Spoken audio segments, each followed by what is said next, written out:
I've heard people say that everyone changes with time, that faces age, features sharpen or soften, and expressions tell stories of years gone by. But no one told me it could happen in a single night. It was 7:42 am on a cold Tuesday when my phone buzzed. A video call from Daniel, my best friend since middle school. We hadn't spoken much over the past month. He'd been busy with work, and I'd been drowning in college assignments. Still, I answered, smiling. The smile died in my throat. The man on the screen had Daniel's clothes, Daniel's voice, even Daniel's faint scar on the chin from when we were 12. But his face wasn't Daniel's. His jawline was sharper, his skin paler. The eyes deep green instead of brown felt almost inhuman. "Morning, Josh," he said casually, as though I wasn't staring at a stranger wearing my best friend's body.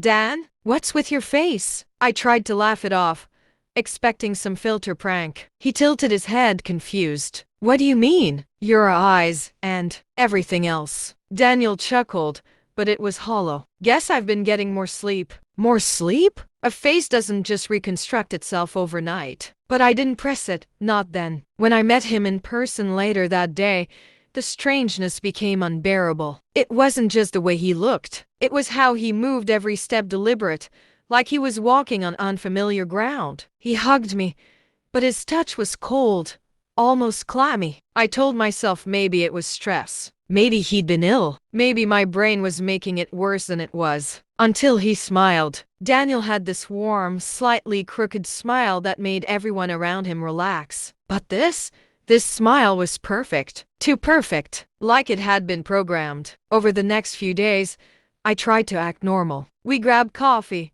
played video games, talked about random stuff. But the more time I spent with him, the more I realized something was deeply wrong. He didn't laugh at the same jokes. He didn't remember small details about our childhood. When I mentioned Mrs. Kelly, our math teacher who used to throw chalk, he stared blankly. "You're kidding, right?" I asked. He shrugged. "Maybe I forgot." Forgot?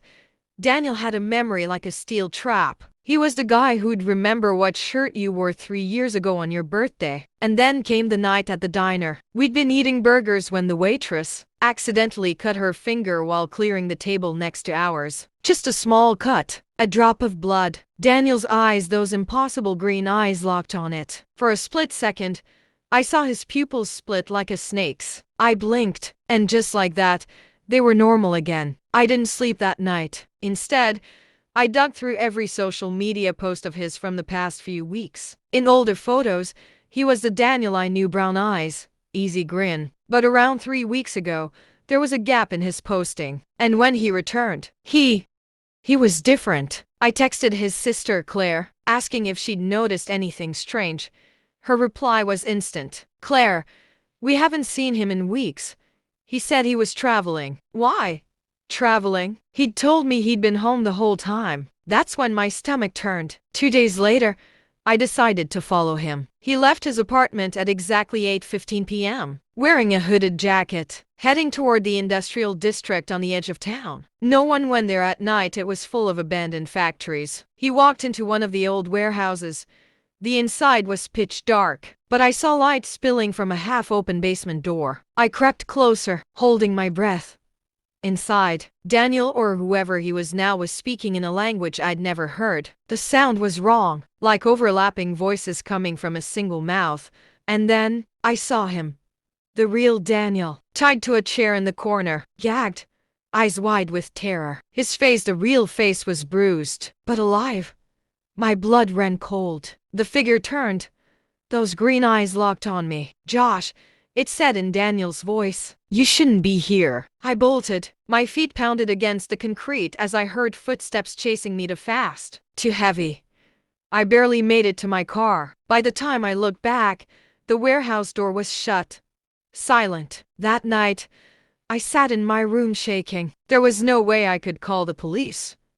What would I even say? "Hello, officer." My best friend's face got stolen by some snake-eyed doppelganger. No, I had to figure out what it was and how to get Daniel back on my own. I went to the only person in town who might know about something like this, Mr. Grayson, the eccentric old man who ran the dusty bookshop. People said he collected strange, forbidden knowledge. When I told him everything, His face grew pale. "You've seen a mimic," he whispered. "A creature older than humanity. It takes your face, your memories, your life, while you rot away forgotten." "How do I stop it?" I asked.